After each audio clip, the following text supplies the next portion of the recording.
Hello, I'm a gloomy geek, and I am as energized as an office worker hooked on caffeine pills. The new Cobra Kai trailer is finally here, and as expected, it is a very nice treat that has re-energized my theory meter and boosted my hype for the next season. Just as I did with the announcement teaser, I will dissect each scene from the trailer, looking for interesting bits, discuss doubts that I might have, and maybe speculate about what is happening. So let me toss myself onto my comfy futon, and let's begin. The first thing we see is that there is some kind of auction going on, and Terry Silver and Amanda LaRusso are present. There is no clear indication of what's being sold, but it seems like Terry won the bid, or he is selling something. Who knows? This can pretty much be the selling of a property or something, and Silver suddenly appears with a pile of money and steals the show, just because he can.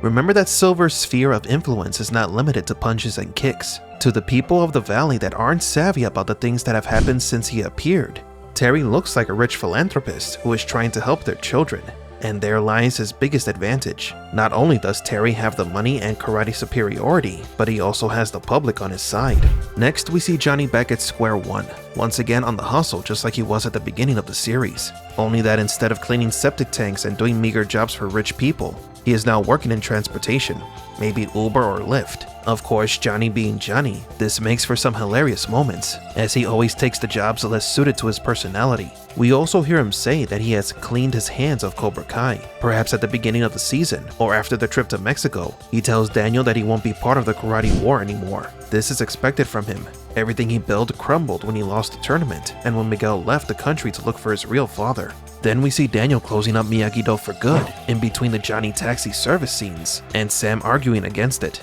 Daniel replies that now that Johnny is out of the picture, he must pick up the slack and double down, even if it means no longer teaching. After that, we see the full might of Cobra Kai. As expected, the dojo has greatly expanded and attendance is high. Their group has become so big and famous that they're even sending brochures to people through the mail, although Carmen receiving one could mean a lot more than just a promotion. A threat perhaps, or something along those lines. Then we see Silver getting out of a limo at the airport, showing off how powerful the old Cobra has become. Of course, the airport scene isn't just for show, as he is there to welcome the sensei that will serve as his lieutenant in his Cobra Kai empire. At one point, the scene even looks a lot like an anime opening, with a side shot showing some of them looking forward with honor. Then comes the biggest new addition to the team, Silver's new lieutenant, Kim Da-yoon, played by Alicia Hannah Kim. It does seem like she is going to have a really big role in the expansion of the dojo. Quite interesting.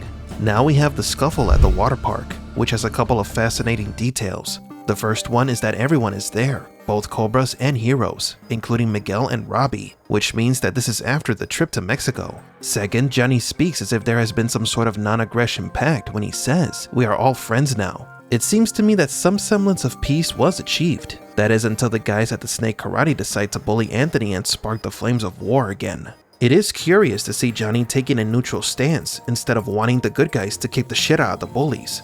But since this is a trailer, we can't be sure if this scene happens before or after the confrontation. Anyway, this scene will most likely be fun to watch, and I think this one will be entirely on Kenny, as he even punches Hawk and defiantly stands there like, "Haha, what are you going to do about it now, jerk?" Then we finally see what I think will be one of several bouts between Miguel and Robbie. I still believe that they will get along in the end, but not before they kick each other a bit more. Who will win in the end? It's hard to tell, but Robbie's aggression as shown in this scene says it will be epic. By the way, this sequence ends by dramatically showing on screen the words, "Nothing hits like a comeback." Now I ask you, whose comeback? Cobra Kai as they were back in the 80s? Miguel Diaz returned to karate? Kreese being released from jail? Even as we speak, the phrase still haunts me. Next, we see our heroes meeting with a somewhat crude strategy table where they are visualizing the expansion of Cobra Kai throughout the valley. This is cool because the situation is now more than just a karate feud.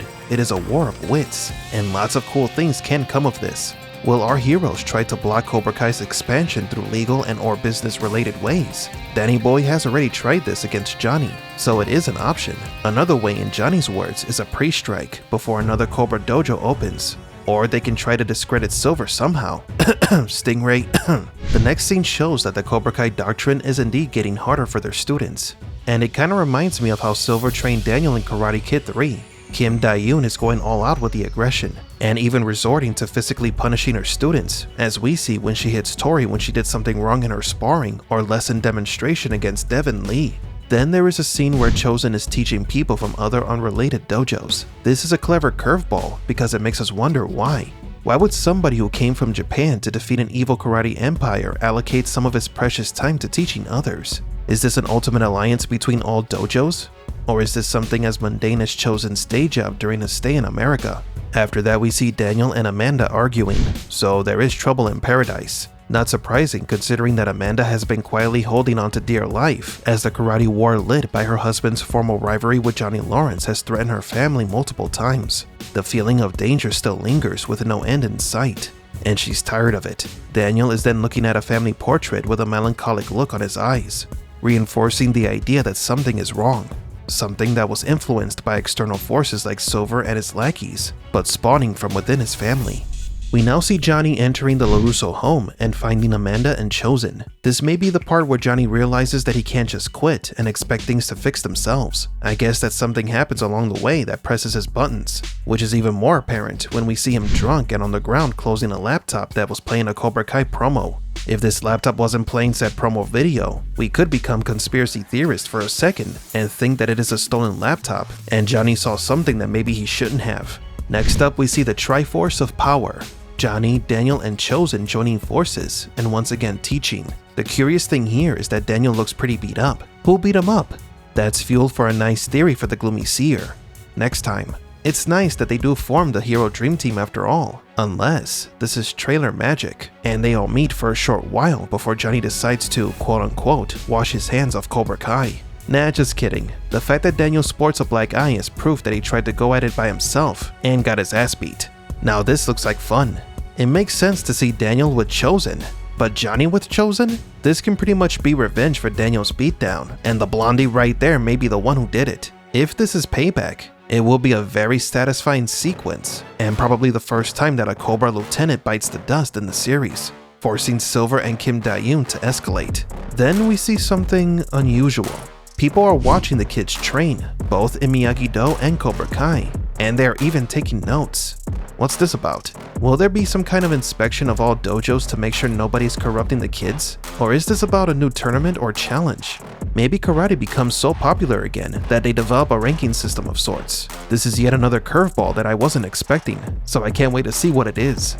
Finally, we see Kreese becoming a beast in jail while feigning that he is behaving well and everything is nice and dandy behind bars. That, my friends, is classic manipulative and clever Kreese right there. I was kind of worried that the showrunners would make his character suffer while incarcerated, but it looks like the old man will be just fine, though more pissed off than ever before. I do wonder, however, what will happen to his redemption arc if he gets even more rugged and aggressive after serving time? Will he even have a redemption arc?